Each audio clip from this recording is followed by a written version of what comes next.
Assalamualaikum warahmatullahi wabarakatuh. Perkenalkan, nama saya Yuri Wulandari, kelas 11 1 Keperawatan, SMKF YPIB Cirebon. Di sini saya membuat video tablik yang bertemakan kesabaran. Ini merupakan tugas mapel PAI. Sebelum ke videonya, saya ingin menjelaskan pengertian tablik terlebih dahulu. Tablik itu merupakan menyampaikan pesan kepada seorang. Pentingnya tablik itu mengajarkan kita agar menyampaikan sesuatu kepada seseorang. Judul tablik bertemakan sabar berbuah manis. Adalah sebuah kebahagiaan yang teramat besar bagi kita bahwa tahun ini kita akan bertemu kembali dengan bulan Ramadan.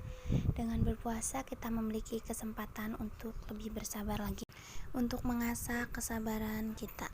Melatih kesabaran memang berat dan terkadang pahit, namun buahnya sangat-sangat manis. Allah Subhanahu wa Ta'ala berfirman dalam surat Al-Baqarah ayat 153. Ya ayyuhalladzina amanu sta'inu bis-sabri was-salati innallaha ma'as-sabirin. Artinya, wahai orang-orang yang beriman, mohonlah pertolongan kepada Allah dengan sabar dan sholat. Sungguh Allah beserta dengan orang-orang yang sabar. Dalam ayat tersebut disebutkan bahwa Allah bersama orang-orang yang sabar. Apa yang lebih indah, apa yang lebih manis dari kebersamaan bersama Allah?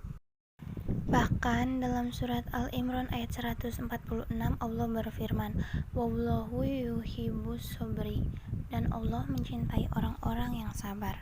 Bukan sungguh manis jika kita dicintai oleh Allah. Lanjut ke arti sabar. Arti sabar itu apa sih? Apa sebenarnya sabar itu?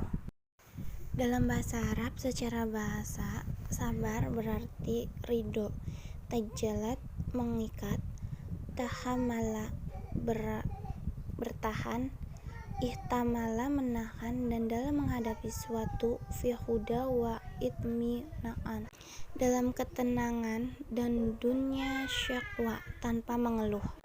Tidak mudah untuk bersabar, namun tentunya untuk mencapai tingkatan itu tidaklah mudah. Allah berfirman dalam surat Al-Baqarah ayat 45.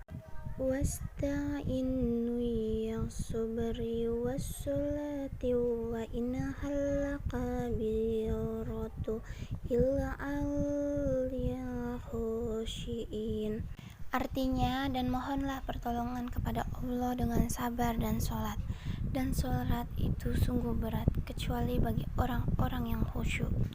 Mengapa berat? Karena sebagaimana arti bahasanya sendiri, dalam bersabar kita harus mampu menahan diri dan bertahan dari hal-hal yang menggoda kita, dari hal-hal yang tampaknya menyenangkan dan memberikan kenikmatan. Jenis-jenis kesabaran. Yang pertama, sabar menahan amarah. Bentuk kesabaran yang pertama adalah sabar dalam menahan amarah. Saat Nabi Yakub, ayah Nabi Yusuf, menerima kabar bahwa Nabi Yusuf dimakan oleh serigala, yang ia katakan adalah fasabrun jamil. Hal ini terekam dalam surat Yusuf ayat 189. Waja'ul ala qamisihu bidamin kazib qala bal salawat lakum anfusukum amro fasabrun jamil wallahu musta'anu alla ma tasifun. Artinya, dan mereka datang membawa baju gamisnya yang berlumuran darah palsu. Dia Yakub berkata, sebenarnya hanya dirimu sendirilah yang memandang baik urusan yang buruk itu, maka hanya bersabar itulah yang terbaik bagiku, dan kepada Allah saja memohon pertolongannya terhadap apa yang kamu ceritakan. Kesabaran menahan amarah juga ditunjukkan oleh Nabi Yusuf di penghujung kisah Nabi Yusuf. Saat Nabi Yusuf telah menjadi orang besar dan para saudaranya yang dahulu kini meminta maaf padanya, beliau tidak memarahi ataupun mencaci maki.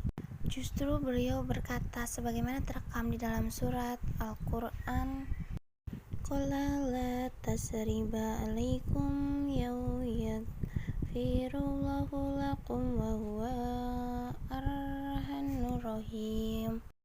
Dia Yusuf berkata, pada hari ini tidak ada celaan terhadap kamu. Mudah-mudahan Allah mengampuni kamu dan Dia Maha Penyayang di antara para penyayang. Surat Yusuf ayat 92. Bayangkan, bukan hanya tidak mencela, beliau bahkan mendoakan dan menghibur saudara-saudaranya tersebut. Luar biasa tingkat kesabaran yang beliau tunjukkan. Yang kedua, sabar melawan godaan nafsu.